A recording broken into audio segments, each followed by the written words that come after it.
Hi, everybody. I wanted to come on before the podcast starts just to tell you, in wanting to do something thematic for Halloween, we invited John Edwards on, who is a kind of a well-known psychic. And whether you believe in it or not, there is no explanation for what he does on this show.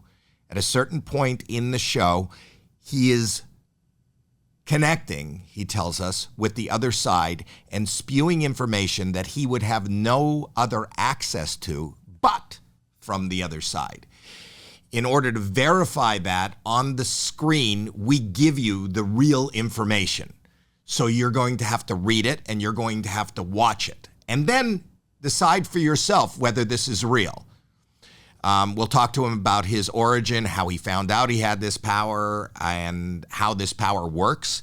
But then he's actually going to use this power. And it is imperative that you watch it, read it, and I would love you to comment. I would love you to figure out if this is a trick. I don't think it is. I believe in it. It is scary. And what better time of year to do something scary than Halloween? So this is one of the spookiest, weirdest, most compelling episodes we've ever done. So feel free to subscribe, to comment, or even buy merch and get information on what I'm doing at HowieMandel.com. Enjoy the podcast.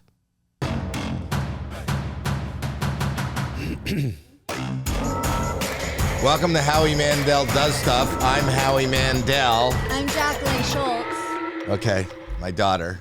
Hi, Jacqueline. Hi. How are you? Hi. What were you saying? Can't wait 2 seconds for me to be back in I'm here. just excited.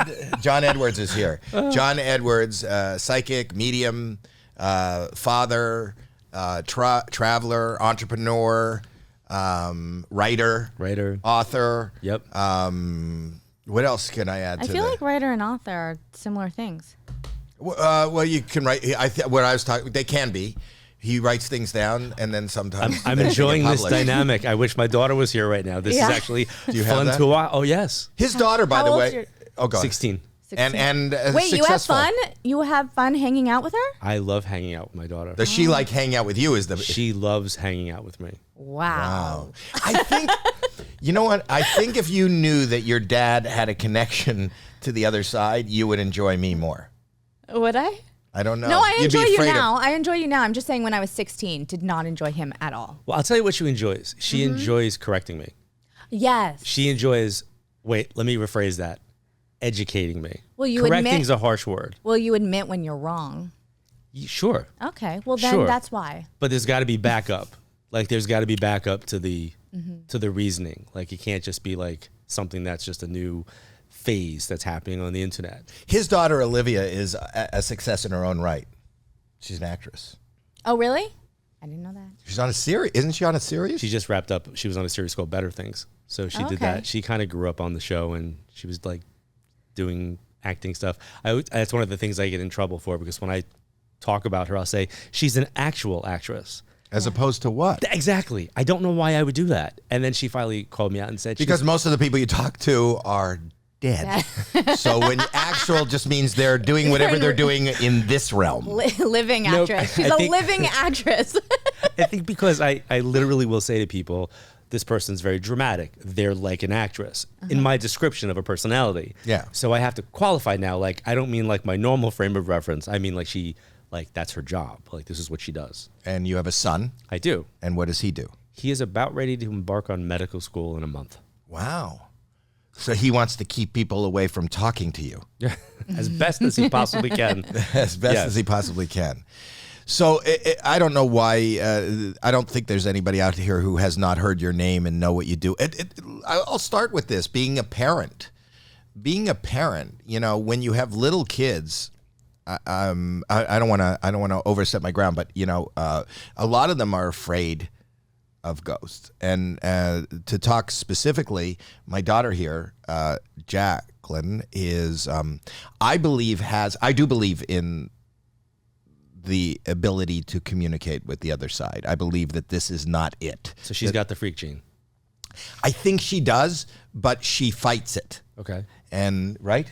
Am I being correct? Yeah, I'm totally freaked out and totally scared. I've had a bunch of experiences in the past that I am not cool with and not okay with, and I am pretty adamant and will say out loud when I'm scared, like, do not want this. I do not want it at all. I don't want to experience it. So yeah, I'm not. All right. So for the folks that are listening, let's like just jump in and talk about the understanding of the world that we're talking about. Okay. So this is the world of psychic phenomena and metaphysics, right? And if anybody's coming to the subject matter and they're learning about it through YouTube, Facebook, TikTok, Instagram, and videos now, there's a lot of and podcasts. Most of social media right now has a lot of conflating of terms, and they don't put a lot of time on understanding the process. So somebody like myself, I'm a psychic, but I'm also a medium. So that means that as a psychic, I have the ability to tune into energy and talk about what's happening now in your life, pick up on the line of probability from your past to your present, and project, I don't like the word project where you're going. And the mediumship part uses the same psychic Why do you ability. say project rather than predict? Because predict makes it seem like you can't change it. And I like to be in control of our future. So I feel like we are in control of our destiny. Are we? Yeah. Okay. I think that we have control over how we get in between certain destiny fated moments. So when I use the word project, it gives a little bit more control to the sitter that I'm working with. But there are different modalities, right? So there's astrology, there's numerology, there's tarot. These are all tools to help unlock a person's energy. The most significant thing that you just said that I love is the empowerment part, because you said, if I'm uncomfortable with something, I say no and I make it stop. That shows that you're already in control of your energy. You're empowered by who you are as a person, right? Bravo to you for recognizing that, but it doesn't mean that it turns it off. It just means that you're going to shut the light switch.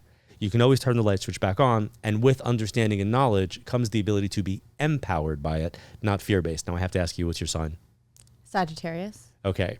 And then do you know your other, like the big three? Do you know your rising sign? I don't know anything about astrology. Okay. So Sag, like 12/4. When are you Sag? What? 14th. So 12/14? Mm-hmm. Okay. So this is going to be a year of, I got to make sure I do my math correctly, because now I'm looking at your numerology. So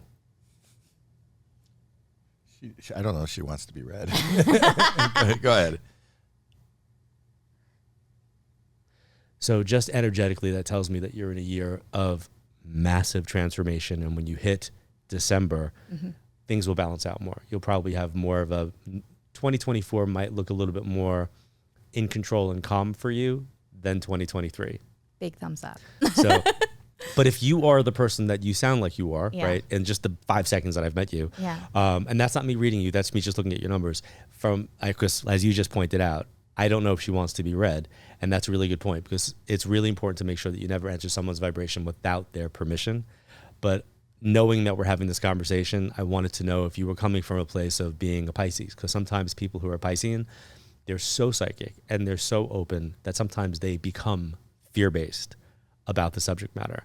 But I think it's always important to lean into it, always important to lean into your intuition so that you can make empowered decisions.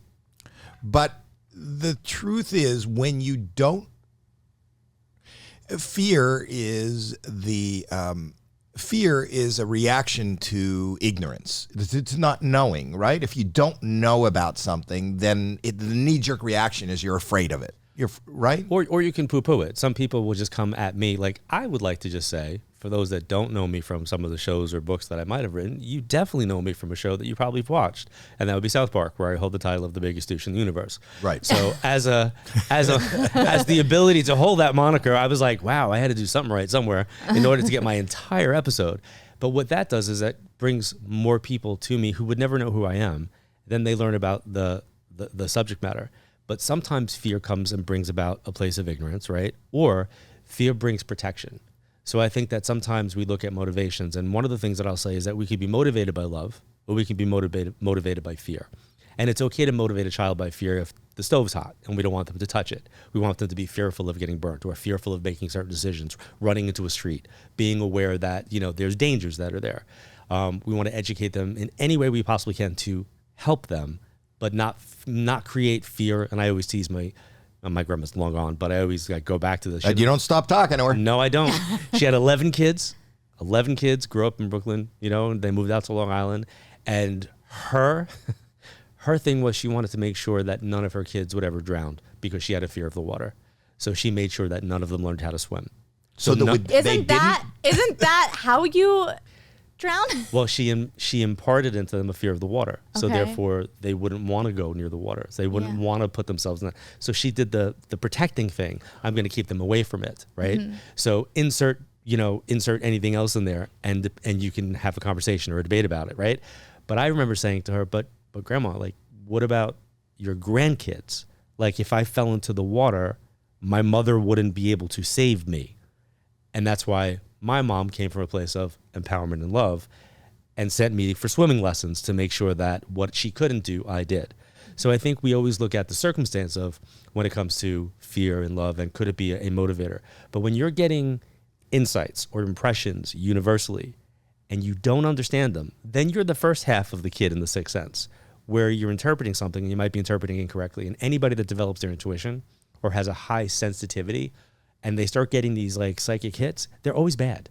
They're like usually going to be bad because it's what our brain recognizes as protect, protect, protect, protect. It's why all news stations have breaking news, because our instinct is to look and go highway, traffic, accident, slow down. Even though the accident's on one side, the opposite side of the highway slows down to look. It's human nature to do that.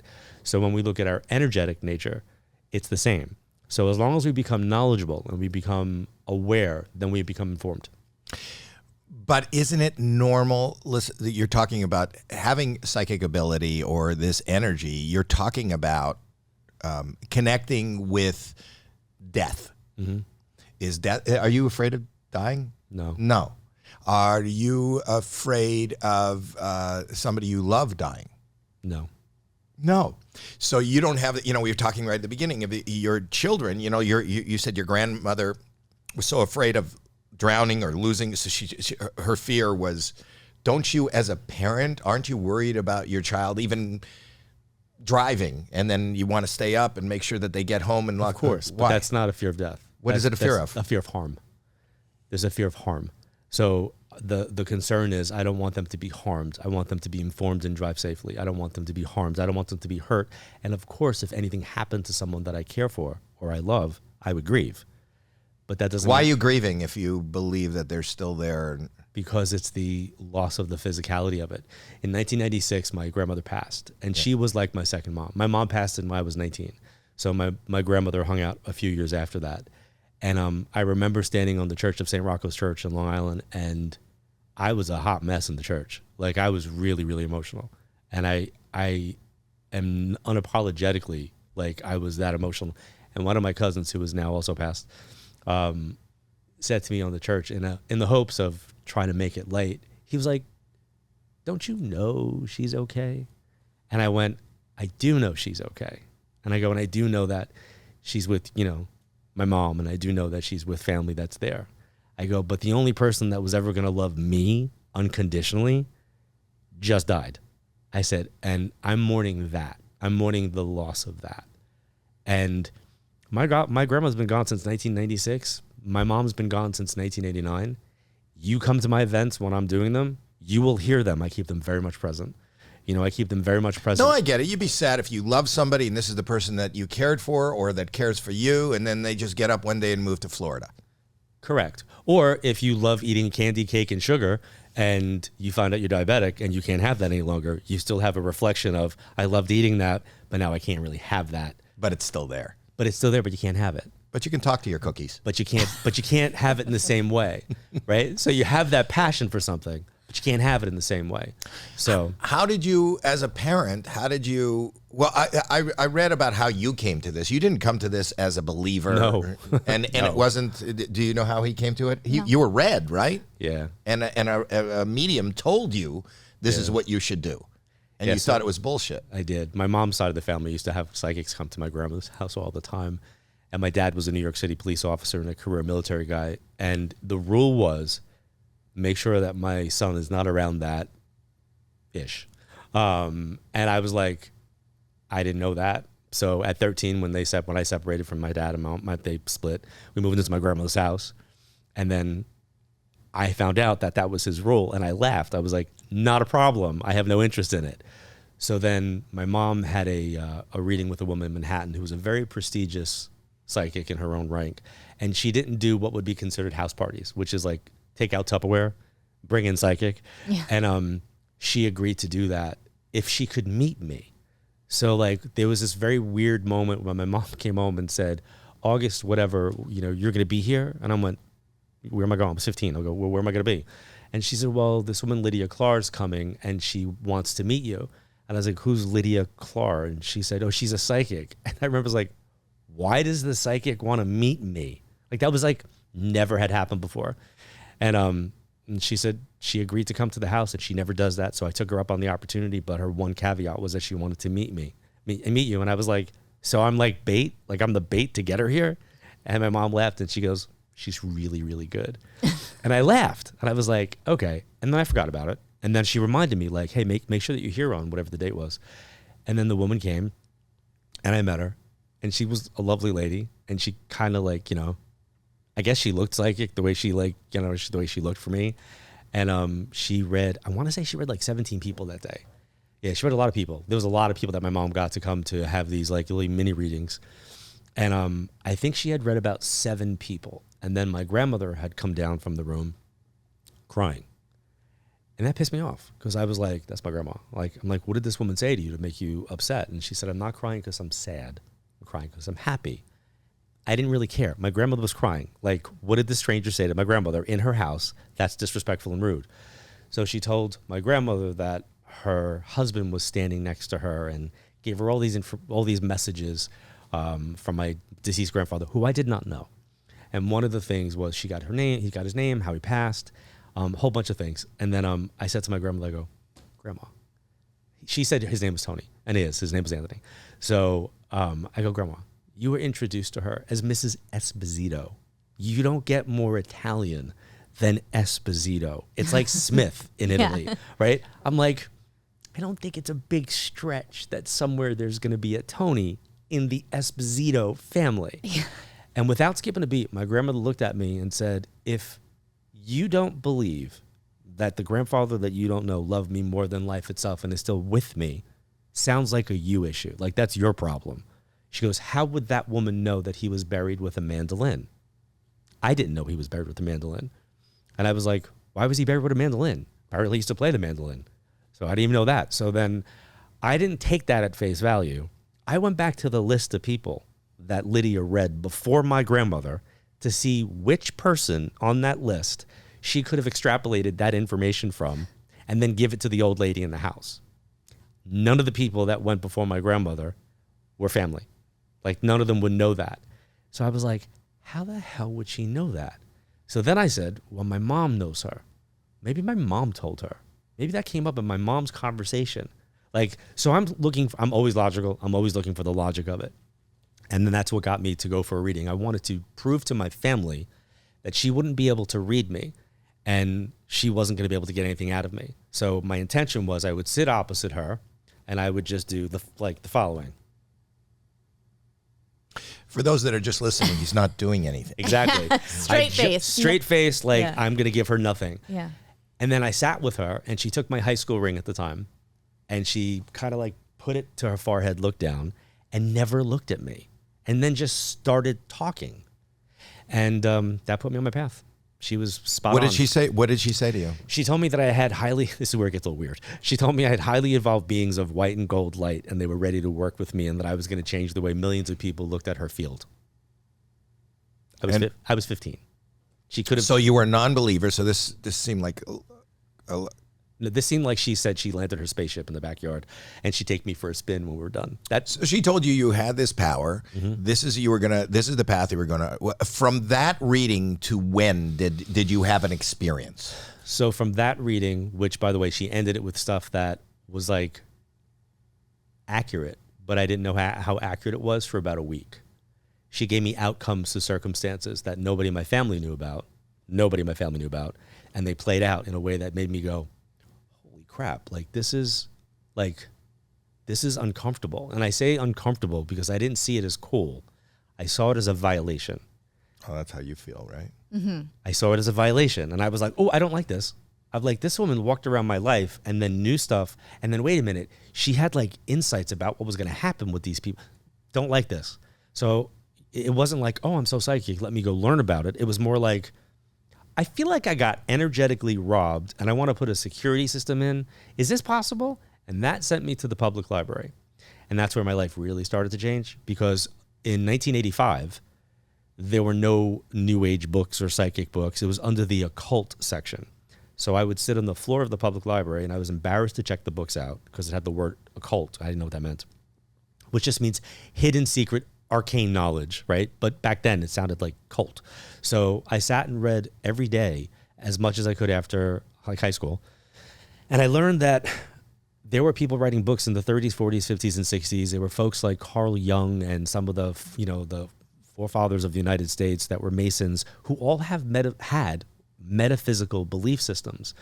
I learned about, Madame Blavatsky from Russia. I learned about Edgar Cayce in Virginia. I learned about Gene Dixon and astrology, but I learned about reincarnation, numerology, psychometry, tarot. I learned a lot in a very, very short period of time. And then after I literally exhausted everything that was at the library, I went to a local bookstore, and it was a Walden bookstore on Glen Cove Road in Long Island, for the folks that know the area. And I walked to the back of that store, again, the occult section, and the way that the books, the shelves were, they were like on an arc, right? So they were like very sparsely shelves, not a lot of new material was there, but they had tarot cards, and a deck of cards literally fell off in front of me. Like, if I didn't see it, I wouldn't believe it, but I'm telling you, it happened. And the lady that was running the store, she was like on the middle like shelf, and she like looked over and looked at me, and she went, clearly you're supposed to buy those. So I bought them, and I was like, this is ridiculous. I felt like I was doing like a drug deal. I don't want anybody to see me with these in my house, so I take them in my house, and I'm looking at the little white book that comes with the 78 cards that tells you what the cards mean and how to read them. And then that Sunday, my cousin, there was always like 20 people in my grandma's house because she had 11 kids. They had kids. And if you knew my grandmother, she was like Sophia from the Golden Girls. If you didn't show up on Sunday, there was hell to pay. So we always had a house full of people. So my cousin came, and I was like, hey, can I like try something for you? And she went, sure. I was like, I want to try to like read your cards. So I did. I did what the book said. I looked at the cards, and they kind of like told me a story, or I, kind of put things together in the way that I interpreted it. And then like a week or two later, she said, hey, you're going to be at grandma's on Sunday. And I went, yeah, why are you coming? And she's like, yeah. She's like, I want you to do my cards again. I was like, Florence, please. I go, I have no idea what I'm doing. I go, I'm just messing around with this. And she's like, yeah, well, mess around again, because everything you said was going to happen happened. I was like, yeah, but I'm sure it's just a coincidence. And she said, no, there's no way that you would have known a couple of those things, and I didn't even tell you that you're right. She goes, and then they happened. And she goes, and can I bring 5 friends? And that's literally how it started. I started just doing, and I was working with tarot for years. And for years, I wouldn't put my cards down. Like I still to this day travel. When I travel them, the same deck. I still have them with me because it was like my first kind of love, my first metaphysical That deck soul. that fell out of the shelf? No, that deck I actually got rid of because I didn't like it. It didn't have what's called an illustrated minor arcana. It threw itself at you. I know, it just... And you threw it out? It's like Harry Potter. The wand chose you. I know. I didn't really resonate with that deck. It was called the Tarot Classic deck. And I was like... I didn't resonate. It served its purpose. It did. It opened... It was a key that unlocked a door. We are in an ad right now. This is going to be a little bit difficult because, as you could see, my dad is not here. Instead, I have my daughter, Abby, here. Do you want to say hi or say anything besides cacao? Your hair looks like a banana. And we are supposed to be getting my dad on Zoom right now so he can do it with me. Kenny, is it working? It's not working? So then I'm just supposed to do it myself? Your hair looks like a banana. And now I have my daughter here too. Anyways, so we are going to be talking about ButcherBox, which is one of my favorites, especially since the holidays are coming up and I do all my cooking. I do cooking for Thanksgiving. Am I a good cook? Huh? Am I a good cook? Sometimes. So I have Thanksgiving coming up where I'm going to be doing all my holiday meals, and I absolutely love ButcherBox because they send me my meats right to my door. So it's super easy. I don't have to go grocery shopping because it's always harder to go grocery shopping when I am with my kids. I also rely on them because they have really, really, really good food, really, really good meats that are... I never had it. Hormone-free, antibiotic-free. Your hair looks like a banana. I can trust what I am getting from ButcherBox when I get ButcherBox delivered to my door. It is the highest quality, plus it's really, really great value. And since the holidays are coming up, you can gift it to other people that you care about. So maybe who should we gift it to? Who should we send a ButcherBox to? No one. I'll think of someone and I will send it to someone. The holiday season is made better with ButcherBox. For a limited time, they're offering our listeners turkey free in your first box, plus $20 off your first order. Sign up today at butcherbox.com/Howie and use code Howie to get this deal. You don't want to miss it. Cacao. So do you think you didn't have anything or experiences before this whole story? Do you think that means that anyone can potentially unlock this power? Everybody is psychic. Everyone. Single person is psychic. And when I look back on my childhood, I was able to go back and reframe certain moments where I was like, oh, that was a psychic thing, you know? And I always go back, I tell the story at my events all the time. When I was in 4th grade, Mrs. Worthley was the 4th grade teacher, and she would give us our 10 vocabulary words to study, and then you would have to spell your 10 vocabulary words, and you always got an extra credit word. So her desk was in the far left of the classroom. My desk was in a row that was closest to the entrance, all the way in the back. And she gave us the 10 words, and we did it. And then she gave us an extra credit word, and the extra credit word was phlegm. 4th grade, phlegm. So I looked up, and I saw on the chalkboard, PHLEGM. So I was like, and I wrote it down. So then there was a parent-teacher conference, and they wanted to know who was teaching me medical terminology at my age, because why would a 4th grader know how to spell phlegm? Everybody else in the class spelled it F-L-E-M. My mom was a stickler for lying. Her thing was, if you do something wrong, you tell me before I find out from somebody else. You're not going to get in trouble. I find out from somebody else, you're in bigger trouble than you could possibly imagine, and don't lie. So that was always like a thing. So I got called into the meeting, and the teacher said, how would you know? And I looked at her and I said, well, you wrote it on the board. And the teacher said, I did not write it on the board. And my mom looked at me. So I had the moment, and I just looked at the teacher and I went, she's lying. She's lying right now. But now when I thought about it as an adult or as a teenager, I was like, wait, there's no logical way Mrs. Worthley would get from her desk to the board to write it in the time that she said it. I just took it for granted. She said it. I looked up. I saw it. I wrote it down. And then I realized I had a lot of those moments, but I never looked at them as being psychic. They were just moments. They were just moments of you have experiences. And that's why I tell people, when someone loses a loved one and they're like, I'm not getting any signs, I'm not feeling anything, I'm not seeing anything. I'm like, you just don't know how to call it or how to phrase it or how to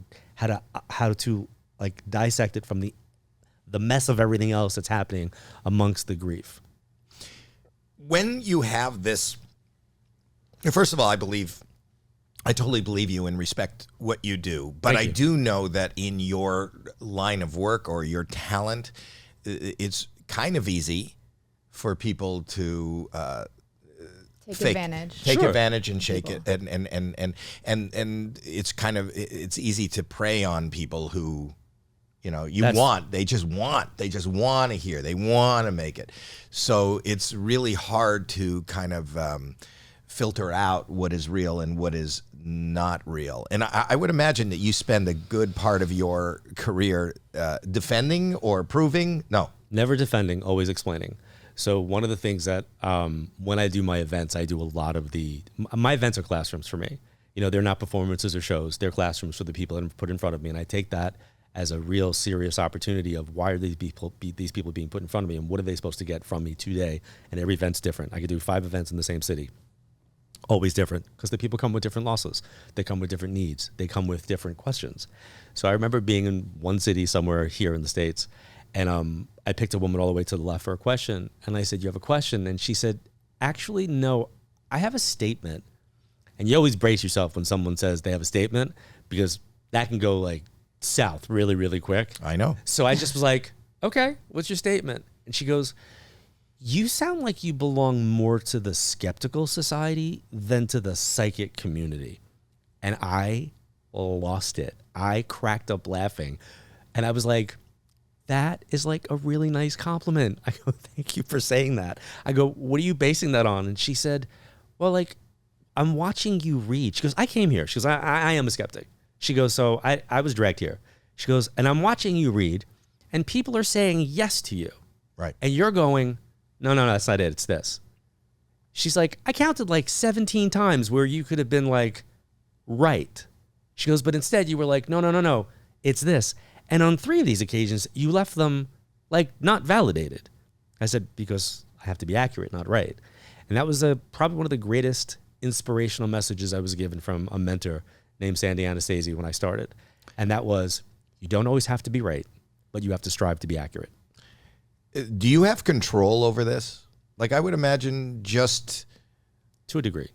Well, I'm saying, are you always surrounded? Is that door always open? Do you open the door? Is it like The Sixth Sense where it's just like all around you all the time? I hear dead people. Yeah. No. I see dead people. What did he say? I see dead people. I see dead people. Yeah. Do you see dead people? I don't see dead people. I hear them. I see, hear, and feel energy, and then I interpret that in my frame of reference. So like when you're like doing your job, right, and you're focusing on whether it be you're looking at someone on stage talent, or you're doing stand-up, or you're having an interview, your brain's firing in so many different ways, right? And you're seeing, hearing, and feeling your process, right? Right. My process is just psychic. It's the same exact thing. However, the people in my field over multiple decades have made it seem like, from an ego standpoint, like they're up here and most people are down here.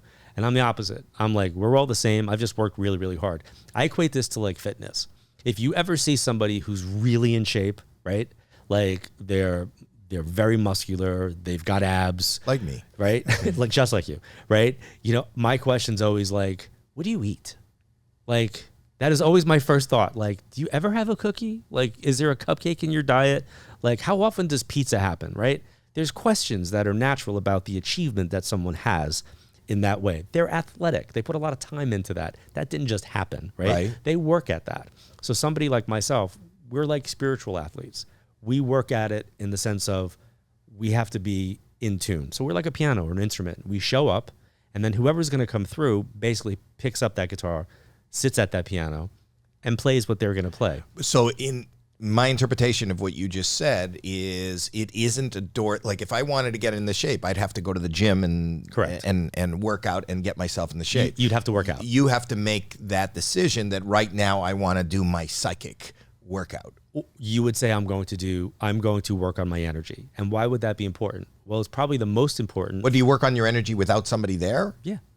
So what happens in that So instance? That's meditation. That's understanding that we're all part of a divine plan in the universe. That's understanding that we're all connected. That's understanding we have to work on community and humanity within ourselves and to be part of that matrix. That's protecting our energy and creating boundaries. And then if somebody wants to take that one step further, then they could pick up a tool like astrology and then learn more about themselves. So you talked about parenting. The first thing I did when I had my kids was I had their chart done. I wanted to know who I was raising. I wanted to know, okay, so like what is the energy of this kid? Like how do we communicate with them? Do you think that they had past lives? Are they somebody that existed before? I believe we all are. I don't know who they were, and that was something that I was actually so see, that's a great question, Howie. Like, that's an amazing question that nobody's ever asked me. I'm really good at this. You really are. I never wanted to know who they would have been, because that to me is not important to who they are now and the blueprint of the lifetime that they're living and they're supposed to achieve here. So I think that, and I think it's because I've been doing this for a long time. I now have people coming up to me that are saying the things that I want to apologize to people that I used to say. Like when I would meet like a soap actor in the city walking in Manhattan, I'd be like, oh my God, I watched you with my grandma, and I would mean that as an endearment. And now I have people coming to me and they're like, oh my God, I watched you with my grandma. And now I hear that differently. But there's a level of understanding who they are in this lifetime and wanting to make sure that I have them on path and help them for who they are here. So they can, in their own way, learn that. But doing this for as long as I've been doing it, I went through the past life craze where everybody and their brother were like getting weekend hypnotherapy certifications so they can teach you how to stop smoking, lose weight, and find out what you are in a past life. And I'm like, that's not the person I would send you to. I'd send you to the psychologist who has a background in hypnotherapy, who has a practice in dealing with past life regression therapy, a la Dr. Brian Weiss, or somebody that is got letters before and after their name. Like, because there's a difference between the person who's doing the fortune telling and then the person who's doing legitimate readings in every field, right? Were your kids ever scared of what you do? No, I think my daughter had one experience that was uncomfortable, and my wife and I felt a little bit bad about it because she really, really was theatrical as a kid. Like, she was very much the dramatic child. Like, I have a very strong image of being like out in public in a restaurant, and she was like very performative, and just like I had that moment of like going, oh my God, like how did I have that child? Like how did the universe send me her? Like there had to be a mistake. Like this is not the child I should be raising. And I remember having this moment of like, okay. And then she was like 2 and she didn't want to sleep in her room. She was afraid to sleep in her room because of the beers. Well, she would say, what? She said the beers. Yeah. She was like, there's beers in there. I was like, beers? And in my head, I'm like, well, my dad was an alcoholic and he did like a lot of beer. I go, maybe that's like a symbol. He's trying to like, I'm literally trying to figure out like what the beers were. And this went on for like maybe a good 1.5 to 2 years. And I just looked at it as she wants to be in the family bed. Like she wants to be like in the bed with mommy and daddy. And I think because I would travel so often, you know, she would sleep with Sandra. And that now I'm home and it's like, move over, Dad. I'm afraid of the beers. Like, so I was like, whatever. And then a colleague of mine, her name is Shar Margolis, and she's somebody that I love and respect, slept at my house. And I was like, Olivia will sleep in our room. You can sleep in her room. And next morning she said, would you mind if I slept in a different room? Is there a different room I can sleep in? And I was like, why is it like too hot in there? I'm thinking like temperature. She doesn't want to sleep in a room, you know, like that's a kid's room. She's like, no. She was like, I don't know if she said she was having nightmares of bears or she was seeing bears. And Sandra and I like looked at each other and I was like, bear? And she goes, yeah. She's like, hasn't Olivia ever complained about the bears? And we just had this like moment of like, holy crap. And then I felt bad because when I was a kid, I used to see a wolf that's the size of that. Bobby. As a kid, how tall would you say that is? 4 feet? Yeah, okay. Okay. 5. 5 feet? Okay. I don't know why I care about the height you think Bobby is. 4 to 5 feet. So imagine if your bed is across the room and then you're trying to sleep at night and there's a wolf that's that size staring at you. That would bother most children. I didn't sleep. Like that freaked me out as a child. And then that's why I have a great understanding of kids being afraid of energy. Well, what was the meaning behind the bears or the wolf? So I now know, right, after years of doing this, that apparently we all have like a spirit animal or a spirit totem that we're connected to. Mine apparently was the wolf. Now, did I learn that at 16? No.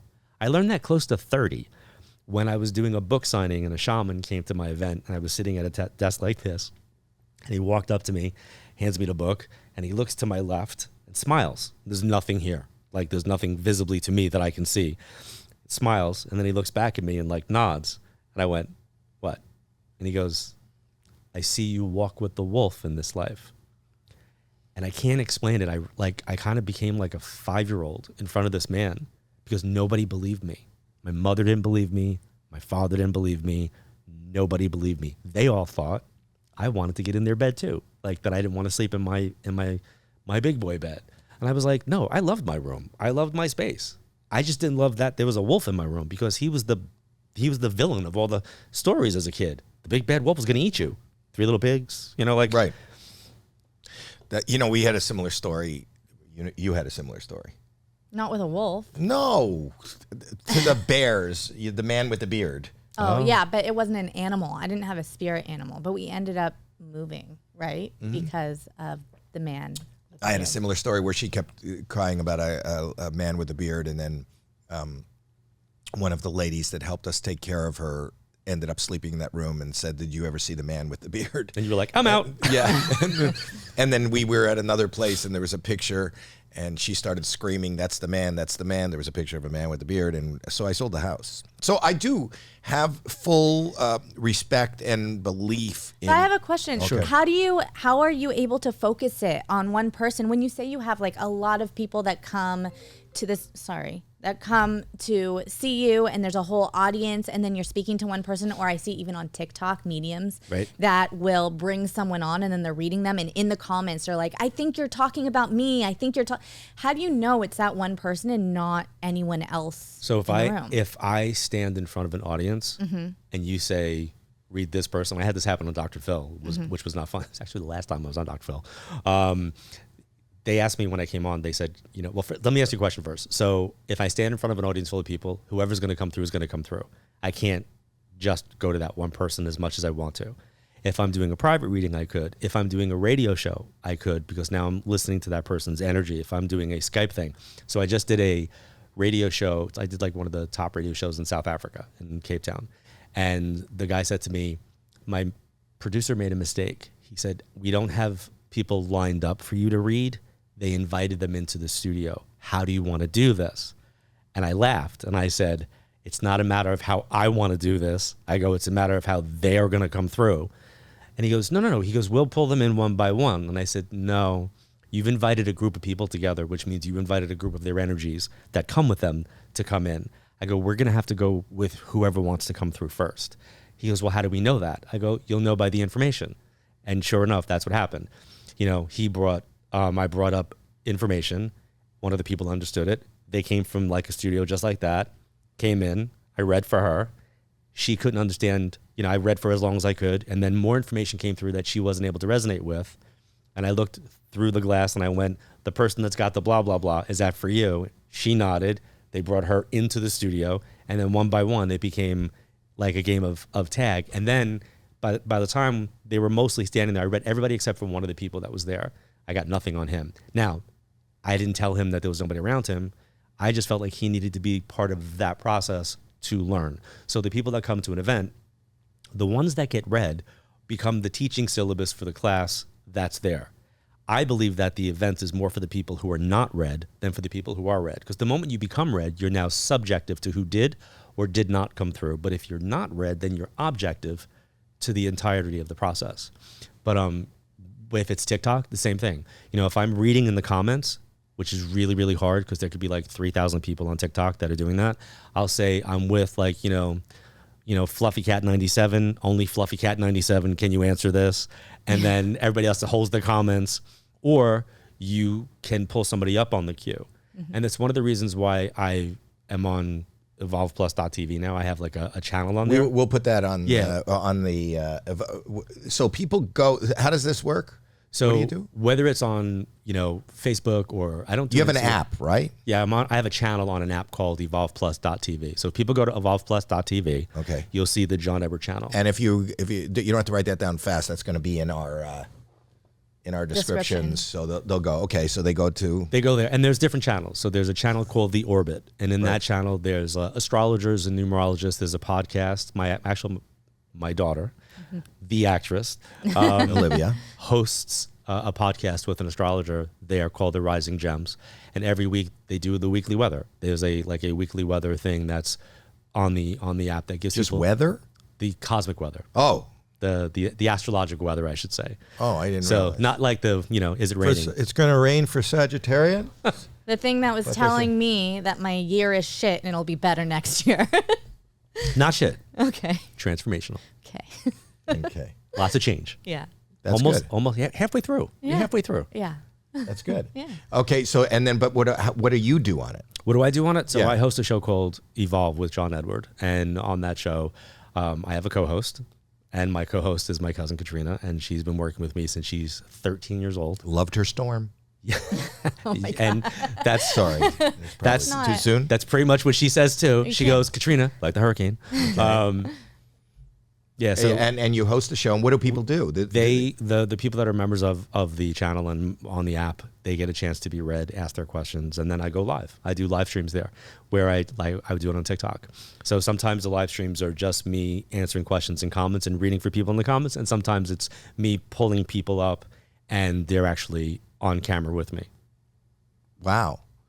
So do you find, and is there a percentage of, what is your percentage? What is your batting average? What is, I don't know how to ask that question, but you know what I'm asking. I do. And it's an uncomfortable question to answer because it's pretty high. Yeah. But also how do you know, really, because you can say something that someone is not validating at the time, correct, and then later on they'd be like, oh shit, like it was correct. Two things. One, I was a participant in the University of Arizona studies. So Dr. Gary Schwartz and company did double-blind studies, and it was part of an HBO documentary called Life After Life, America Undercover, Life After Life, produced by the journalist Linda Ellaby for HBO. Part of that documentary was to have mediums tested and to rule out mind reading, facial expressions, body language, and all of that. So I'm a science. I like science. I like data. So I was like, well, this is really cool. Like, what's the measurement like we're going to be doing? Like, are you going to be doing like EKGs and EEGs? And I remember sitting around this table, and they weren't planning on doing that. I guess that wasn't approved. And after, because I worked in a hospital, and I wanted to do that at the hospital that I worked at, but I didn't. So when I brought that up, the scientist said, why would you do that? And I was like, I would love to see the data of that. So yeah, there's footage of us out there, like, with the, not like the regular EEGs, but like the 36 lead EEG caps that, it's not really, doesn't really look great on camera, but it was really cool to do. And myself and a number of other mediums were there. And I went out there 4 times, and he wrote a book called The Afterlife Experiments. And then I invited him subsequently, like 15 years later, he came to one of my events just as a guest. And at the end of the event, he like wrote something on Instagram. He was like, based upon what I watched tonight and the validations that came through, your accuracy was somewhere in the range of like 92%. I was like, dude, you're just supposed to be a guest tonight, not working. That's great. Yeah. That's great. I also know, in reading a little bit of your history coming up, that you grew up with the church. I did. Yes. So I would imagine that this is not, this doesn't coincide. The church could be pretty militant against what do you find that? Are you being attacked or not yet? Not yet. Not yet. You're already known. I'm going to tell you. I'm going to tell you not yet for a reason. In an hour. So I will tell you that I've been very, very lucky. And when I say lucky, I think it's because of the way that I do what I do. Somebody early on wanted me to start a church. I kid you not. They wanted me to start a church. And they Start a church. Start a church. They said, you should be a minister or like a preacher. And I was like, why? And they said, oh my God, you'll have a mega church, a super church? I don't know. Mega church. Yeah, mega church. You can call yours. It's yours. You can call it whatever you want. It was like a mega church. He goes, because you could preach the Bible and then you can demonstrate, and they were like, you can demonstrate, and that's just going to and I looked at the person and I was like, yeah, you clearly don't get me. And they were like, what? I go, I want to see the person and then I want to see them leave. Like, I am not looking for a dependency on them. If somebody doesn't come back and see me, that means I did my job well enough that they don't feel the need to come back and see me. I go, I don't want to foster any type of dependency anywhere, energetically or whatnot. Like, that to me that was a big, like, whoa, red flag. So my Catholic upbringing got in the way, maybe in my family dynamic, because my mom was divorced and she would sit in the back of the church, and I'd be like, why are you sitting in the back? I said, you want to sit in the back? Because you want to sit in the back? And she's like, I shouldn't even be in the building. I'm like, why should you be in the building? Divorce. And she goes, well, I'm excommunicated because I'm divorced. Right.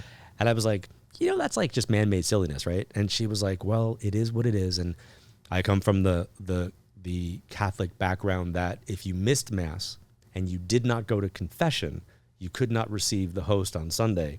There was no act of contrition as you're walking down the hall. You're like walking down the aisle.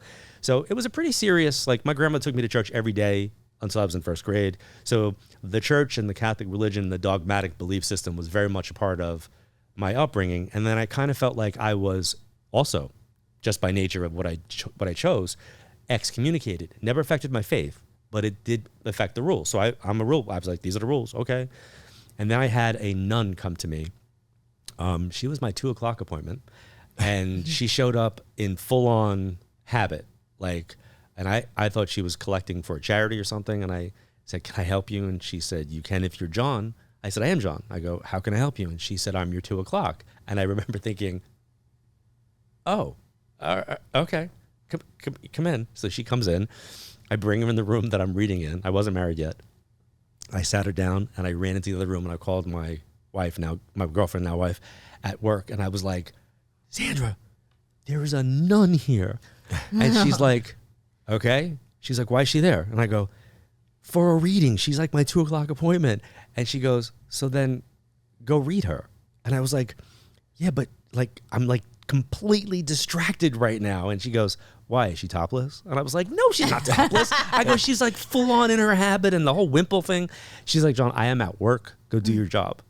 And I went and I sat down and I did the reading. I was really professional, right? And at the end of the reading, she got really quiet and she said, do you know why I'm here? I looked at her and went, I'm assuming because you wanted to hear from these people. And she said, no, I was here to have you arrested. And I went, oh, okay. And she said, you have been reading a lot of my parishioners. And I run a support and grief bereavement group.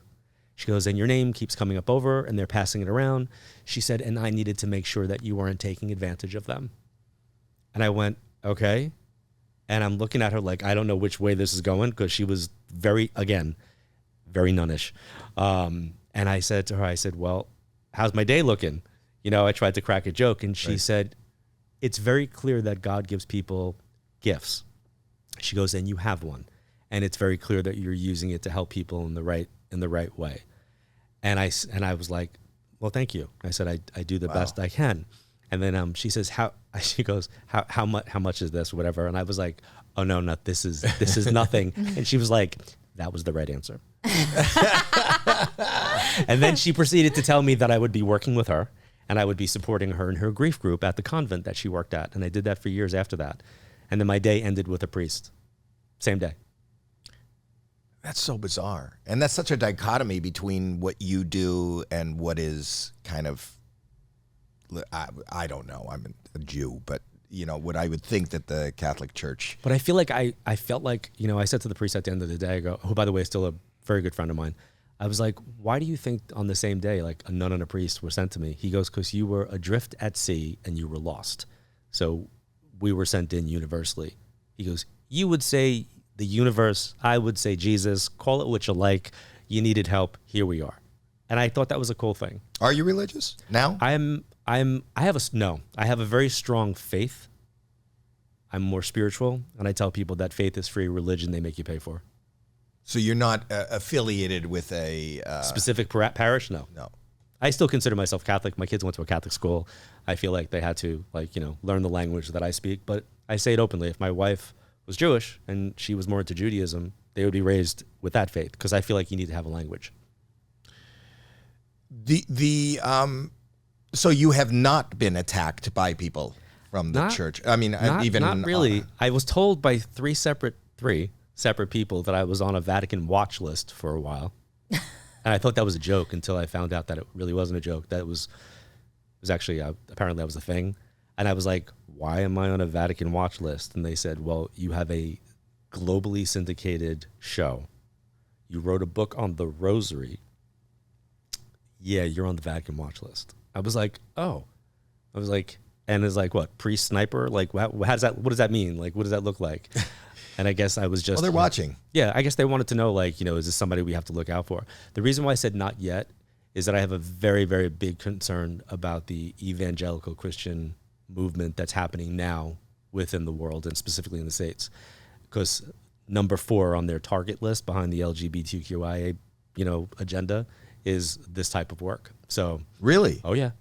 There's a list of and where they come in the... You can find their Christian breakfast where they all pledge their little things on their board of what they're attacking, and anything that would be of the occult, which I think is very interesting because they chose to use a word that's literally decades old, as opposed to if you walk into a bookstore today, it's now under self-transformation or new age. And what do you think the reaction would be? Like, what do you think, being number 4, what could that possibly lead to?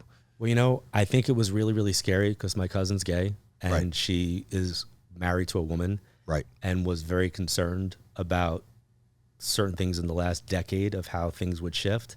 And I kind of I don't want to say I laughed it off, but to assuage her feelings, I said, I don't think you have to worry about certain things because, there are certain achievements that we've had societally. I go, and I think the anthropological reaction in society would be backlash. I go, so I really wouldn't worry. And she said, you may be psychic, but you don't know jack shit about politics or the government. And she goes, I do. And everything that she told me that was going to happen in her prediction has come to pass. And that was in 2016. Yeah, it is a scary time. I feel that we are moving backwards in a lot of ways. That's why we look to people like you to give us somewhat, maybe a little window of hope. Do you, I guess, what was, do you have a question? Just know that hope and humanity are both spelled with H, right? And that's and so is Howie. Yeah, and Howie. So Howie, hope, and humanity. Have always been the 3 most important things. Do you, when we are in a room like this and there's a bunch of people around, are you getting things that you are shutting out? So I was taken to a meeting by, I'll say, Celebrity A. So Celebrity A said, do you want to be back on television? And I was like, if the right opportunity came up, I said I would take it. So meetings were set up, and I met with a person's, I guess it was a manager or their agent. Mm-hmm. And I was sitting on the couch area of the big swanky office, and the desk was like over on the other side. And the person just was like kind of listening about the subject matter. And then at the end of the reading said to me, so like, are you picking up stuff on me? And I went, no. And he goes, well, why not? And I said, because nobody asked me. I go, and it's not my place to do that. And then he did, and then I did. And then he was like, holy crap. And then he goes, just like that? And I went, yeah, pretty much just like that. And then he goes, why? And I said, well, if I walked into your office and sat at your desk and started looking at your emails, how would you feel?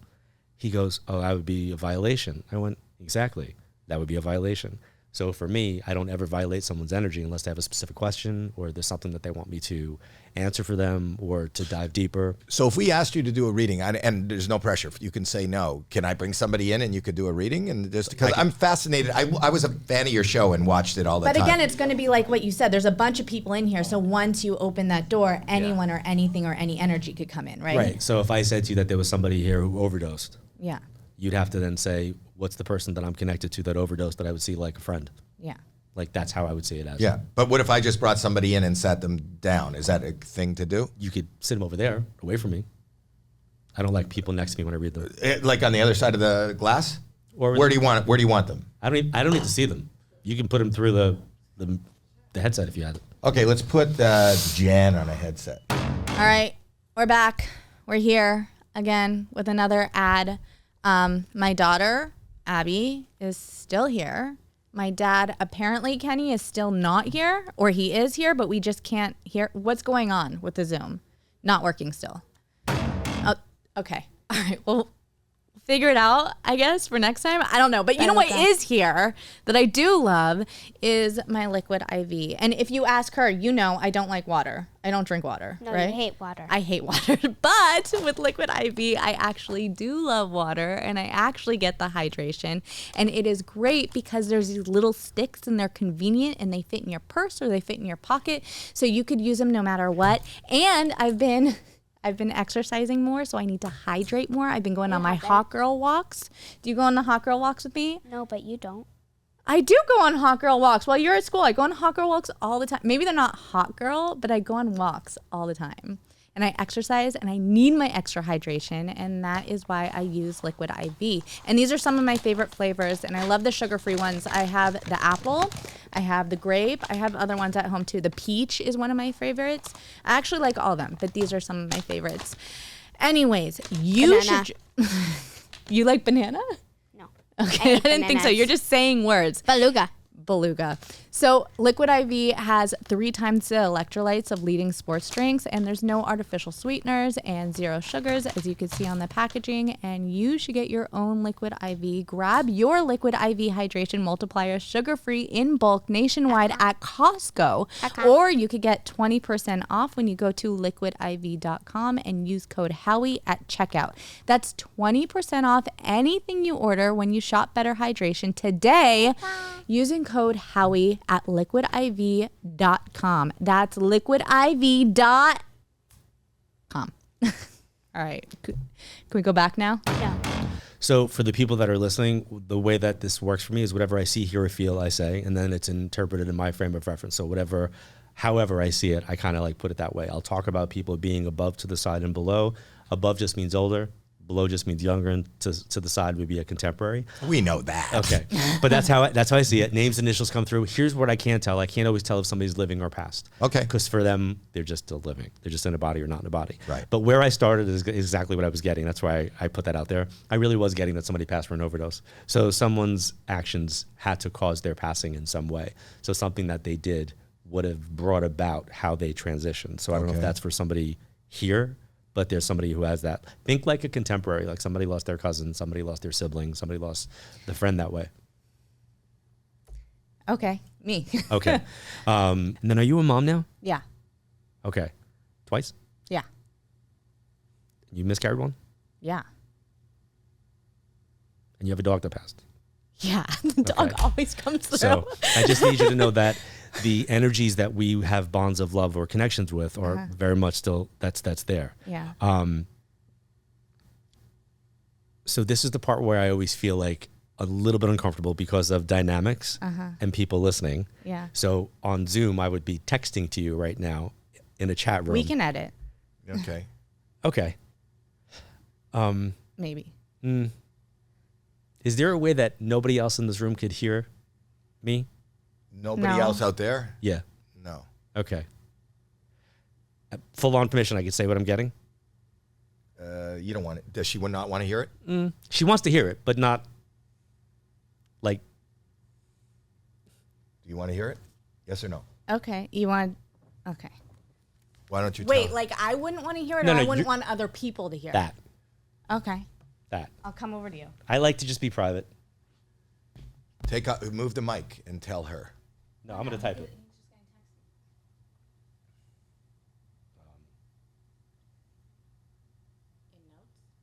Yes, my logical brain's off. But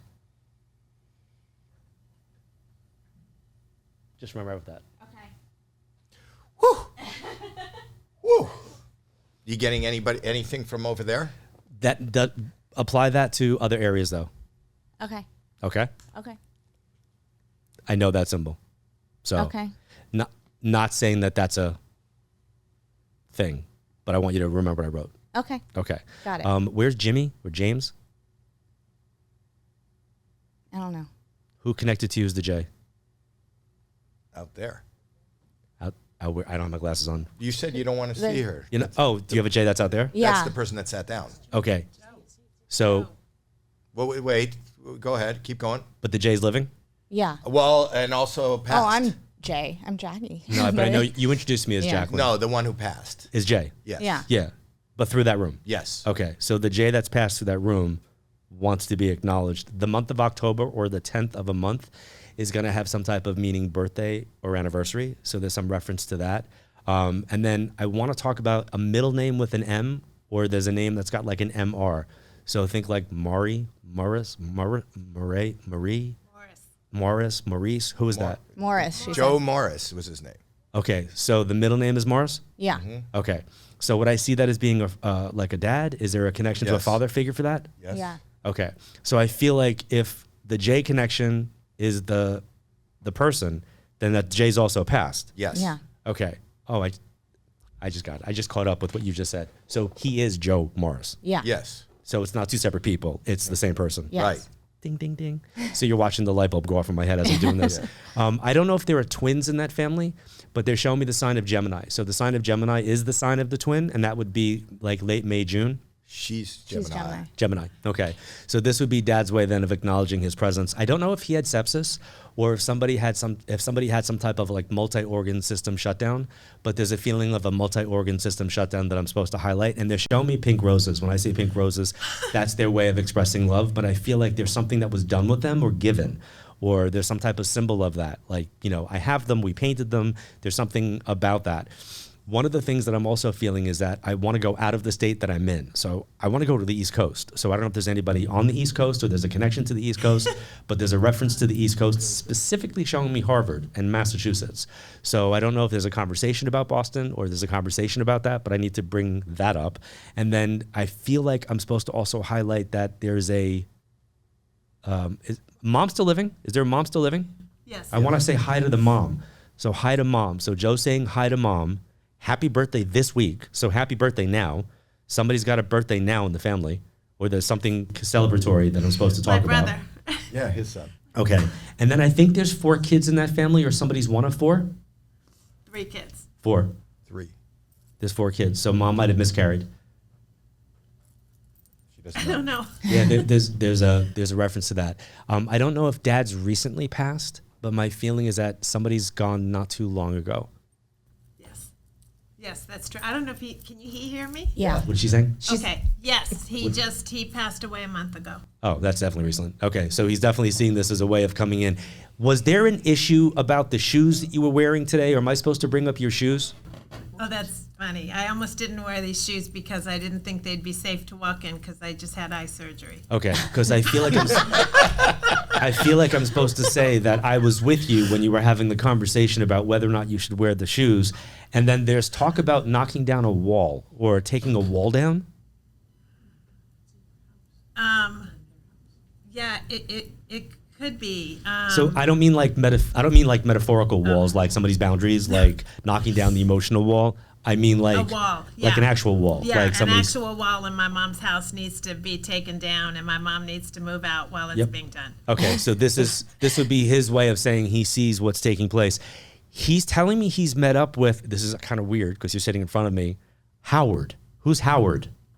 Well, he has met Howie. So you knew him? Yeah. Okay, well, he's being formal. He's referring to you as Howard. Okay. Like, I met Howard. So he's acknowledging Howard. He would do that. And then you have a gold, I don't know, a gold, there's nothing in here that I could point to. There's like a, you know when someone has a certificate and it's got a gold seal on it or a gold stamp? Uh-huh. He's telling me to bring up the gold seal or the gold stamp. Like, almost like if somebody graduated and they get like the gold seal on the diploma, or there's something about that. Their kids. Yeah, both my kids just graduated with their masters. Okay. And one was from Cardinal and Gold, which was his school. Yeah. And Because he's putting gold on this. And then did he write a textbook or did he write? he was writing the story of his life, but never got to finish it. So two things. One, he's making me feel like the thing that he was writing is not like a novel. It feels like it's a I'm going to call it a textbook because I feel like there's teaching in it. So whatever his intention was about writing his story was to teach people about the experience and the journey that he went through and the lessons that he learned from it, correct?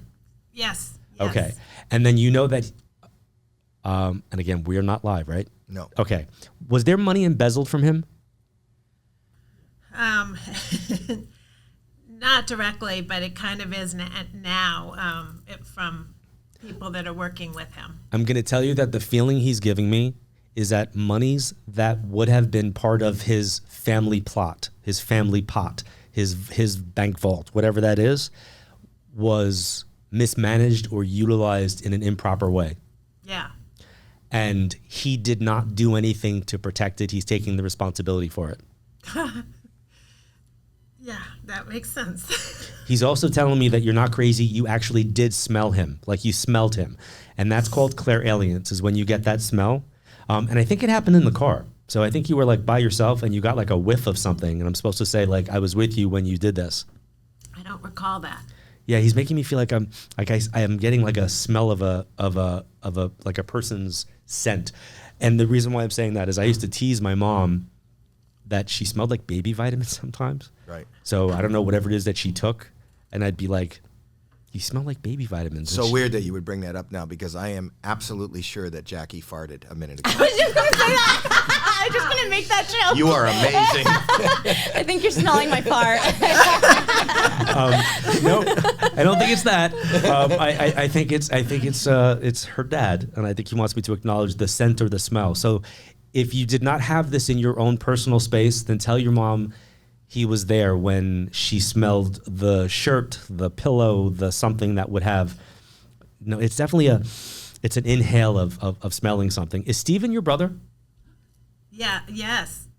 Yeah, that's the validation. So what they do, I discussed this with Howie. I have a little OCD, and I read very much where I need a lot of validation. So when I make a statement and it doesn't kind of recognize immediately at first, they'll back it up with something because they know I'm not going to drop it. So they go, let me back it up with something factual. So I always say, like, I'm a psychic dog, and when I get it right, they give me a treat. My treat's validation. You're so right on. You are so right on. This is amazing. I need you to know that your dad's okay. And I know that this might be, like, recent for you, but you kind of knew that he wasn't going to be here. Yeah. And I feel like for anybody that's listening, we can prepare for someone's passing. My mom had terminal lung cancer. I prepared for it. But when it actually happens, now you have to experience it, you know? And now you're going through the experience of navigating a life that he's claiming was well lived, a life that was, beautiful. And he's making me feel like he wants to be celebrated, not live in the light of love. Like that's the way that he wants me to feel. And he's telling me to talk about was he in a hospital? Yes. Did you spill something on him while he was in the hospital? I don't think so. So I'm going to tell you that I worked in a hospital. So I'm seeing the hospital bed, but I'm seeing what I would refer to as soiled linen, but not in the way that you're thinking. Imagine looking at a new sheet that was put on top of someone and going, why is that dirty? And even though it's clean, it's just that it's stained or it's got some type of damage onto it. There's a reference that he's trying to make. He's also telling me he must have been in the bed by the window. Is that true? Yes, he was. But also they didn't. They were constantly not changing the sheets enough, and there was often stuff on the sheets. I think you've been hitting pretty better than 92%. No, I mean, just to come out of nowhere, the fact that you have the ability to talk to Jan, who just lost her father, and without any and to let everybody know, I didn't know she was here. I don't know anybody. You don't. Number one, you don't know she's here. Number two, there is no way for you to know that her brother's name is Steve. That was so right on. It was, I remember when he was in the hospital, I'll give you information now, he had a trach, so he couldn't talk. So when they were not changing his sheets, this was a big issue for him because he couldn't communicate that. And when his kids came to visit, they would get work done that they felt was being a little bit neglected, just because he couldn't say, hey, give me a new fucking sheet. So I think that you did speak to... I believe this energy exists. There is no other explanation, and I'm not here to... Yeah, and truth be told, if I could guess this accurately, my ass would be at a casino every day. Truth be told. But can they? So let me ask you something. So from the vantage point of wherever this entity is, do they not see a path? Could you not sit in a casino and somebody could say, the jack is coming out next? You don't think I've tried? I'm asking. No, I have. So they played a fun game with me a number of times. So the one place that I found the most accuracy was roulette. So if I said 18, if they showed me 18 and I would play 18, 17 would come out. So once I would catch up with a pattern it's the one before, they'd give me the one after. So it was almost I thought you were going to say you only speak to Canadians and it was the exchange rate. No. The way that they showed it to me is, can you get it? Sure. Will we give it? No. That's how I kind of developed my understanding, of that. Now, have there been moments where, like anybody else, I've had some type of luck at a casino? Sure. Just one question on sure. Howie's wife. Hi. Do they come to you in your dreams, or is that something you're making up in your head? No. So I follow a 95-5 rule. 95% of the time I tell people that most of the dreams that we have of somebody who's passed, it's just a dream. But then there's a 5%, which is what I refer to as a visit or a visitation, which is the best experience ever. It is where it's vivid and profound and loving, and when you wake up, it's kind of you don't want to wake up, you want to go back to it. They're never mad, angry, or sick. They look younger or more vibrant, and sometimes there's little Easter egg messages inside them. Those are my favorite. My book is... So that's real. That's my first book is called One Last Time, and it's based upon a conversation I had with my mom, and I said to her that I felt that 5 days and 5 hours after a person passes, we should have a 1 hour window where we get a chance to say all the things, express all the things, find out who gets the house, car, and jewelry, all the arguments would be avoided. And I had a dream after she passed where it was a very, very profound, validated experience. And in it, I go, what is this? And she smiled and said, this is your one last time. Wow. So I titled my first book One Last Time for that reason. We'll put all the books and the references too. You got to read his books and just go to the app because I'm getting all the rights back, so they're all going to be on the app now. So I'm kind of excited. What is the app? It's the channel on Evolve Plus. So it's evolveplus.tv. Everything's going to be Everything's there? Yeah, I'm getting all the rights back to my products so that it's one-stop destination on my channel. And I've talked to you also before, and I'm not pressuring you, but you need to be doing a podcast. You really need to be doing a podcast. Is that a prediction or a projection, Howie? I don't know. It's just something that I'm begging. Because the truth is that even as a guest, and even the way you talk, I've said probably less on this episode than I've ever said on any episode. Is that not correct? Yeah, it's weird. No, but you're really interesting to talk to and to learn from and to question. And I know that you do that on Evolve TV, and I don't know that one is mutually exclusive of another. Right. And I think you can continue to do Evolve TV and do Evolve TV on your podcast so that we can watch the process and even open it up to, and I'm sure that there are people right now watching right now that are clicking on Evolve TV and want to be Evolve Plus. .tv. Just check it out. Jeremy in the description. Puts it in the description so that it's really clear.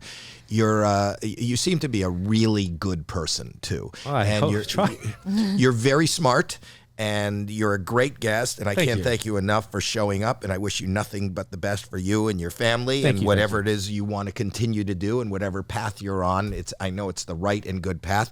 I also think that people like Jen and my wife and people out there got some answers that they wanted. So, just to get these answers, these little nuggets.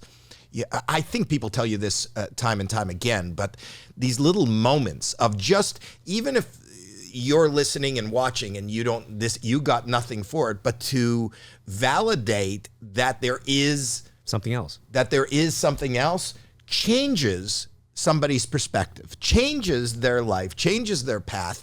And to have that gift and to share that gift, wow. Also to know that your loved ones are always still with you. They're not gone. Right. They're still tethered. Yeah. There is a survival of consciousness and love. So what is the meaning of life? I think the meaning of life is to literally be the best human in your community that you can possibly be while learning the lessons that you're here to learn, not by taking advantage of the people that are around you. That to me is what I think the best meaning of life can be, is to learn the lessons and to be here to evolve in this lifetime. Drop the mic.